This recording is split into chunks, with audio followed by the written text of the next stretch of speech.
Alright guys, so welcome back to Lifetime Angler. Today, what I'm going to do is I'm going to talk to you.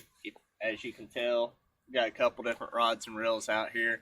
I'm going to go over what I think is the best bang for your buck value catfish rod reel combo setup. I'm going to cover the most situations for you, do the most for the money you spend with it, and honestly, I think it's a little bit better of a setup than some of the high dollar setups that you could go and spend a lot of money on. I think this does just as much for you at a fraction of the price. So, which one is it? Snoopy Pole. Best catfish rod there is.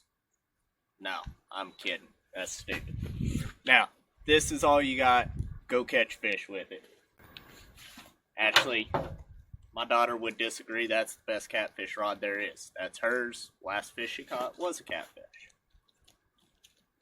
No, let's talk. There's going to be a couple things that make a good catfish rod. And I'm going to start this out real simple. It's a very personal subject, personal opinionated deal. There is no one rod that is the perfect rod for everybody, and that doesn't matter if we're talking about catfish, if we're talking about bass, whatever you name it, whatever species application. Rods and reels are going to be a very personal thing. But things to look at is how much flex you have in your tip, the action of it, how springy it is, how stiff or soft that tip is, the weight, how comfortable it is. This one's got foam grips on it. And this one here, this is a Pro Cat rod, one of Academy's brands that they're doing.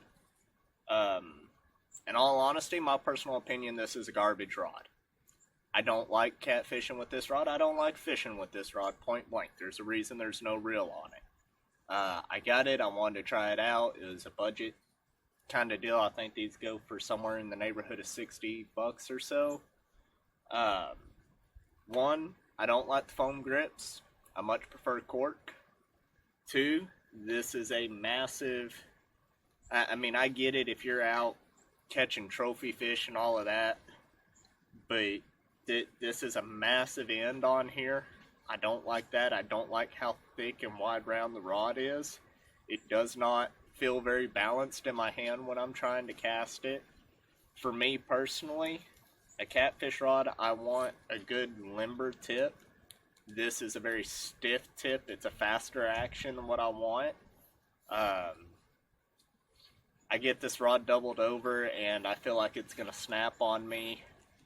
And I just don't have confidence with it. I don't like it. It doesn't suit me. This might be the ideal rod for you. But for me, that one's a no-go. So let's talk about one. This is probably something that, you know, if you're on a budget, you're looking for your first rod for catfishing, man, this is $25, $30 combo. It's a Shakespeare cat stick. I've had this thing forever. This used to be my go-to.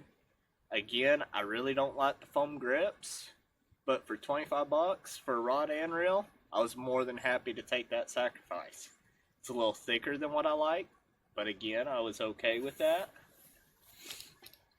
What I really liked about this one is I feel completely comfortable with how soft that tip is and bending it over and not feeling like the rod's going to snap on me or anything. This one here is a medium action. It's a 7-foot rod. Length as far as rods go, guys fishing from the bank are going to want longer rods so they can cast further. Guys from a boat may or may not want that. Personally, I like a 7-foot rod. I just buy as close to 7 foot in all my stuff so they're all uniform when I stack them on a rack. No reason, real good reason why, but 7 foot works for me. This rod's caught plenty of fish. It's been around a while. It's 2-piece. If you need something under $50 for a catfish rod, this will get you out there and get you on the water. But it's not the ideal bang for your buck, in my opinion.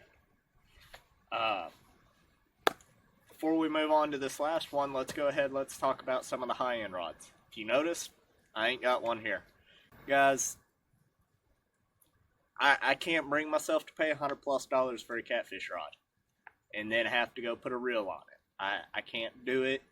I've got no personal experience with those rods. They may be fantastic, but I do have experience like in the bass fishing world with some higher end rods, and really you get to a point of diminishing returns and you're really paying for name, real sense, minute differences that yes they make a difference, but for us average fishermen that are out, and this isn't how we're making a living, we're not a guide, we're not this, we're not that, uh, I really don't think it's worth the money we spend.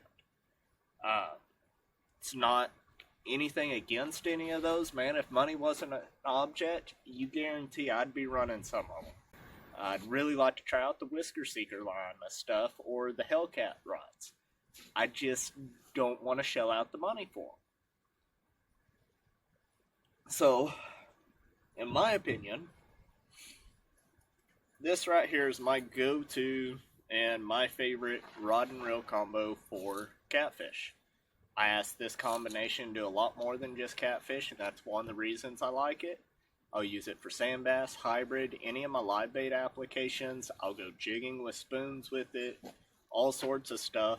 But when it comes to catfish, this is predominantly my catfish setup. It is the Ugly Stick Elite. We'll pull that up real quick for you. And it is an Abu Garcia Ambassador. Now, it's not the real fancy one. It's the 6500 size Ambassador S. So, it's not the high dollar, $170 Ambassador reel, but it's not the extremely cheap $40 one either. If I remember right, that reel goes for about $80. The rod goes for about $60. So, rod and reel, I come in, I'm sitting right at about that $150 price point. I'm okay with that for a good quality piece of equipment.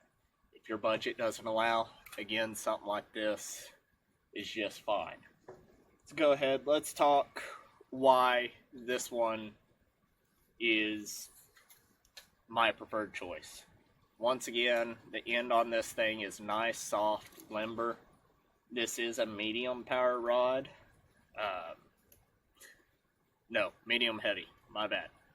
Medium heavy power, so it's got enough backbone behind it that I feel okay bringing fish into that 25-30 pound class range but I don't lose the fun and the excitement with a 5-pound fish either.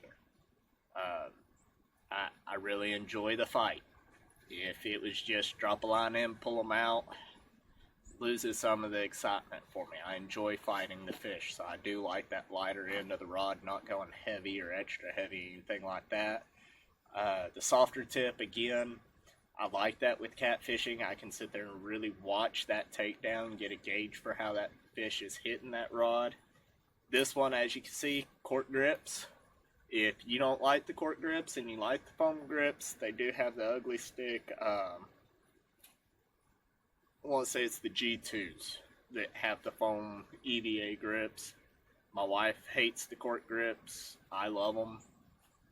You're going to be one way or the other. The reason I like the bait cast reel is I can sit here, I can set it with a clicker to where if I'm fishing off the bank, I can cast my baits out, set that clicker open, and just wait and let that fish pick the bait up and run with it, and I'll audibly hear it as he starts to pull line out. If I'm fishing circle hooks or something like that, coming off the back of a boat or a dock, I can set this down into a rod holder, set it up, have the clicker off, works just like any other rod. Me personally, I like to really watch the depth I'm fishing at when I'm vertically presenting stuff. I love a bait caster because I know from this point to this point is exactly 1 foot. So if this thing is in my rod holder, the bait's barely at the water's edge, I open the spool, go 1, 2, all the way to 10. I know my bait is presented 10 foot down in the water. If that's not working, circumstances change, I need to go 15 or I need to come back up to 8, I can real easy make those adjustments, pull that line in foot by foot. Um, for me, that's something I like. You may or may not like that. Uh, um, there's just nothing I do that this rod and reel won't do. So, for what it is and for the level of an angler that I am, that is perfect. It's a rod and reel that I don't worry if I do something stupid like that. Oops, I drop it on the back of the truck. Now, I'm not going to go slamming it in the tailgate on purpose or anything like that. But I don't worry about it. Ugly Stick makes a good product. No, they don't make the fanciest product, but they make a good product for a working man. The Abu Garcia, their line of stuff, they've proven their name out, and not all of their stuff has to be ungodly expensive either. So guys, that's it. I wanted to come on. I wanted to kind of give y'all the rundown of what my preferred catfishing combo is. I'd love to hear if you've got different opinions or things like that. Leave them in the comments. If this helped you out, maybe deciding which way you wanted to go ahead, hit the like button. And guys, until next time, y'all stay safe and tight lines.